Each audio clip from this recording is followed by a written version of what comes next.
رسول اللہ پر ایمان لانے والوں نے سخت ترین ظلم سہتے ہوئے بھی اسلام سے منہ نہیں موڑا۔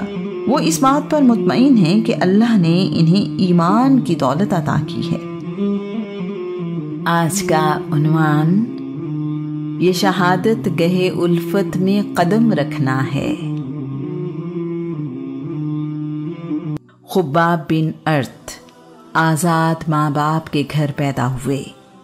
انہیں کسی نے اغوا کر لیا اور غلاموں کی منڈی میں بیچ دیا۔ اس کے بعد خباب ایک غلام ہیں۔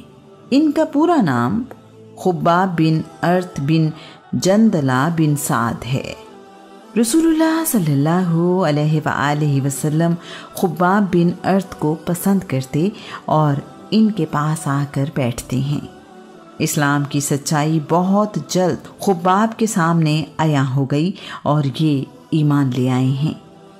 یہ لوہے کے کام کے کاریگر ہیں۔ انہیں تلواریں، نیزے، تیر اور ڈھالیں بنانے میں مہارت حاصل ہے۔ خباب کو جلتے ہوئے انگاروں پر لٹایا جاتا ہے۔ اس کے ساتھ ایک آدمی خباب کے سینے پر پاؤں رکھ کر کھڑا رہتا ہے، یہاں تک کہ ان کے جسم کی چربی سے یہ آگ بجھ جاتی ہے۔ اس طرح خباب کے جسم کو بار بار جلایا جاتا ہے۔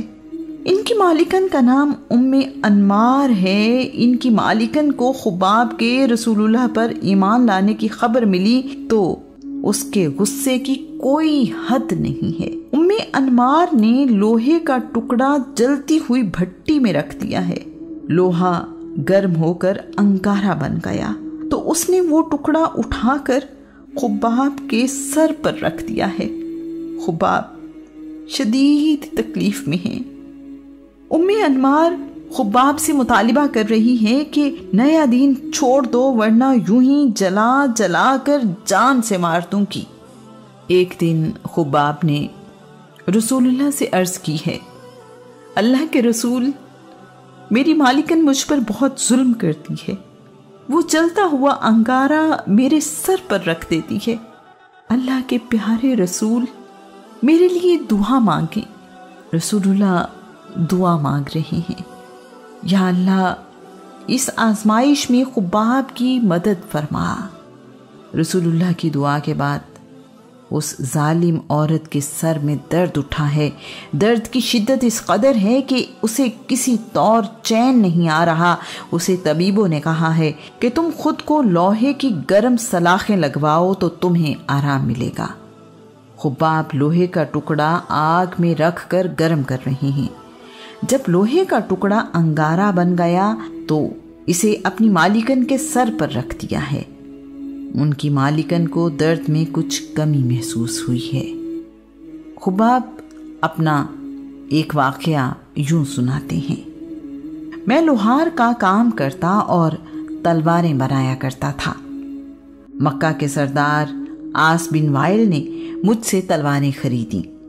یہ وہی عاص بن وائل ہے جس نے بنی زبید کے ایک تاجر سے اونٹ خرید کر اسے رقم دینے سے انکار کر دیا تھا۔ تلواروں کی قیمت عاص کے ذمے قرض تھی۔ میں عاص سے اپنی رقم مانگنے گیا تو اس نے کہا، خدا کی قسم، میں تمہیں اس وقت تک تمہاری رقم ادا نہیں کروں گا جب تک تم محمد کا انکار نہیں کرتے۔ میں نے غلام ہونے کے باوجود بڑی جرت سے جواب دیا، خدا کی قسم، میں اللہ کے رسول کا انکار ہرگز نہیں کروں گا یہاں تک کہ تو مر جائے اور قیامت کے دن تجھے قبر سے زندہ اٹھایا جائے۔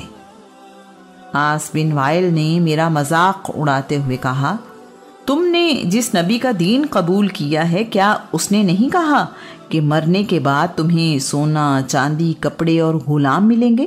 اچھا، جب میں مر کر دوبارہ زندہ اٹھوں گا، مجھے بھی مال اور اولاد ملے گی تو میں تمہارا قرض اتار دوں گا۔ اس پر یہ آیات نازل ہوئیں، کیا تو نے اسے دیکھا ہے جس نے ہماری آیتوں کا انکار کیا اور بڑے غرور سے کہا، مجھے دولت اور اولاد دی جائے گی؟ کیا اس نے عالم غیب کو دیکھ لیا ہے یا رحمان سے کوئی وعدہ لے لیا ہے؟ ہرگز نہیں، ہم اس کا یہ دعویٰ لکھ لیں گے اور اسے لمبا عذاب دیں گے۔ جس دنیاوی مال و دولت کی وجہ سے وہ دعویٰ کر رہا ہے اس کے وارث ہم ہوں گے اور وہ ہمارے پاس تنہا آئے گا۔ خباب پر طرح طرح کے ظلم کیے جاتے ہیں، ان کے سر کے بال نوچے جاتے ہیں، گردن مروڑی جاتی ہے، انہیں تپتے ہوئے پتھروں پر لٹایا جاتا ہے۔ خباب بن ارت مدینہ ہجرت کرنے تک ظلم و ستم سہتے رہے۔ ہجرت کے بعد ہی ان کو اس مصیبت سے نجات ملی۔ خباب بعد کے زمانے میں کہا کرتے تھے، میں نے ظلم و ستم سے بچنے کے لیے نہیں، صرف اللہ کے رسول کے لیے ہجرت کی۔ عمار بن یاسر بھی ان لوگوں میں شامل ہیں جن کے لیے زندہ رہنا مشکل بنا دیا گیا ہے۔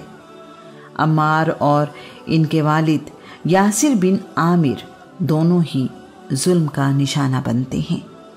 یاسر بن عامر تو ظلم و ستم سہتے ہوئے اپنی جان سے ہی ہاتھ دھو بیٹھے ہیں۔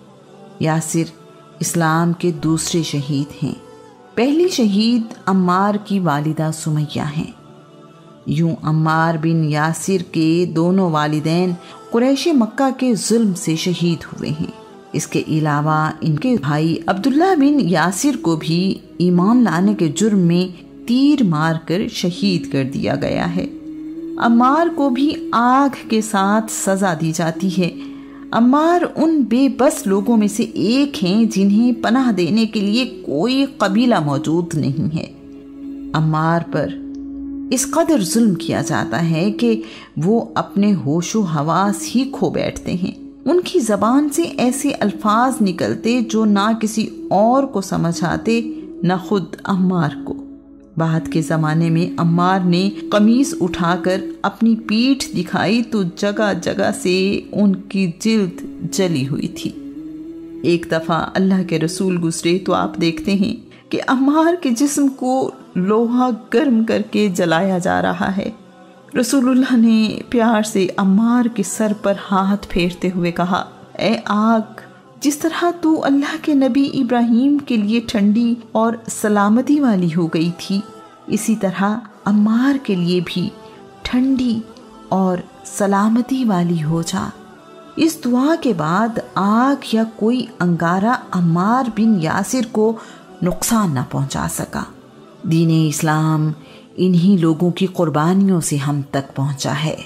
یہ لوگ رسول اللہ کے دست و بازو بنے تو کسی نے اپنی آزادی گنوائی اور غلامی کی تکلیفیں برداشت کیں، کوئی غلامی میں تپتی ریت پر لٹایا گیا، کسی کو کوڑے مارے گئے تو کسی کو بھوکا پیاسا رکھا گیا، کسی کے جسم کو آگ سے جلایا گیا تو کسی کے سامنے اس کے ماں باپ کو قتل کر دیا گیا۔ سب لوگ اپنی جان اور خوشیاں قربان کرتے رہے لیکن دین اسلام سے پیچھے نہ ہٹے۔